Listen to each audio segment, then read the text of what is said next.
and extend to you an offer for a gift certificate if you wish to attend my Market Profile Trading Strategies course. The course really is a combination of some coaching and some instructional time, along with some live trading lab sessions. Now, I will come back to this slide in a moment, but I want to come back and entertain some of your questions. So let's take a look and see what questions we might have. And Trevor, do you want to read out the questions? Yeah. Yeah, if anyone has any questions, just type them in. There may be more than what we can address. We'll do our best. Get them in now. And what I'll do is I'll read the question back to Dr. Kepler, and then he can do his best to answer the question. So why don't we'll wait just a minute while the questions come in, then I'll go ahead here. All right, well, here's some already. Okay. Could you describe how you would have traded in a period of balance versus a trend day like we had here? Of course, I can describe that for you. That's a whole other session in itself. It's not sort of a two-minute description. The approach would, of course, be very different because you have no bullish bias, you have no bearish bias. So again, don't look for one set of rules that will apply in every market and sort of find easy answers that will work every time.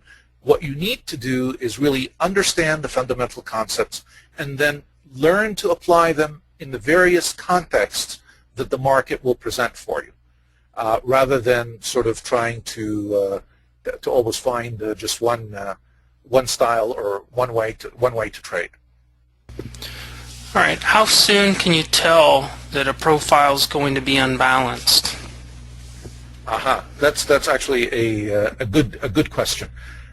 Typically, you want to wait for the first 30 minutes or the first hour before you can really get a good feel for whether the market is going to be balanced that day or it's going to be imbalanced. And even with that changes. So that rule typically, I would say, applies maybe 70 to 80% of the time, that within the first hour you could probably identify the high and the low for the day. You will be able to identify the high and the low of the trading day during that first hour. It'll be put in on the profile for you. But again, that's not a steadfast rule, and sometimes things change, and we might get a day that will keep distributing for most of the day, and then all of a sudden, towards the end of the day, we'll get a double distribution, and the market will become imbalanced in one direction or the other. So again, stay away from rules of thumb or being stuck in this always has to happen this way. What you want to do is to always be analyzing the present. What is happening now, and how do I react to it as it's happening? And realize that at any point, what is happening now may change. And so you always have to be flexible with it.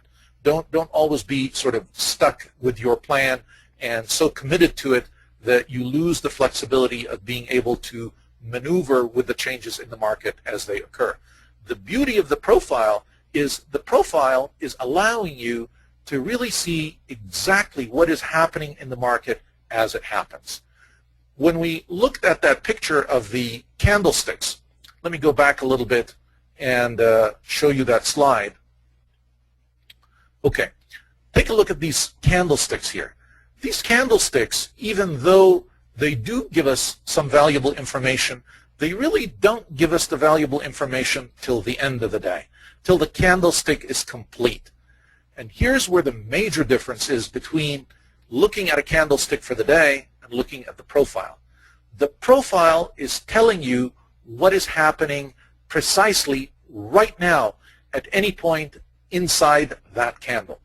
And that is very powerful when you understand how to interpret it.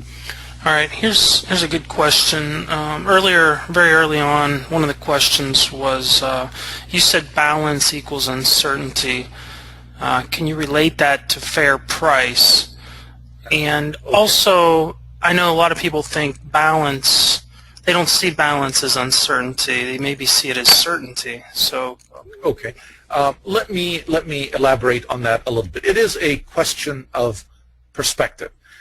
When we say that balance is really uncertainty, the uncertainty we're talking about is directional uncertainty.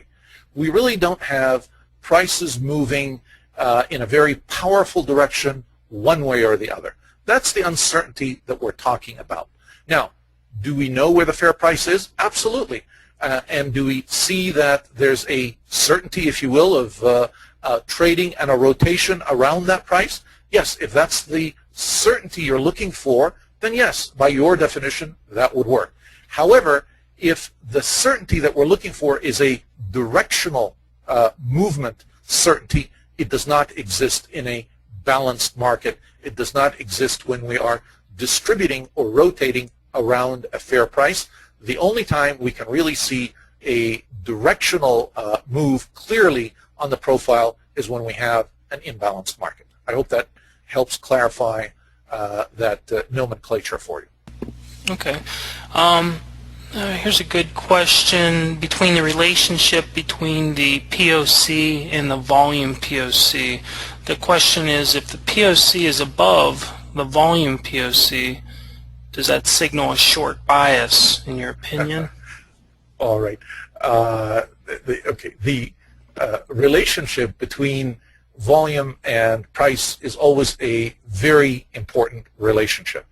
And what I'm going to recommend for you is, so that you can see it for yourself, I want you to, when you take a look at your profile chart for the next couple of days, I want you to track, when the day starts out, where did the volume begin and where did the price begin, and how they moved relative to one another during the day, and what happened at the end of the day. And this is going to be the best answer to that question, because you will see for yourself that there is no, again, no set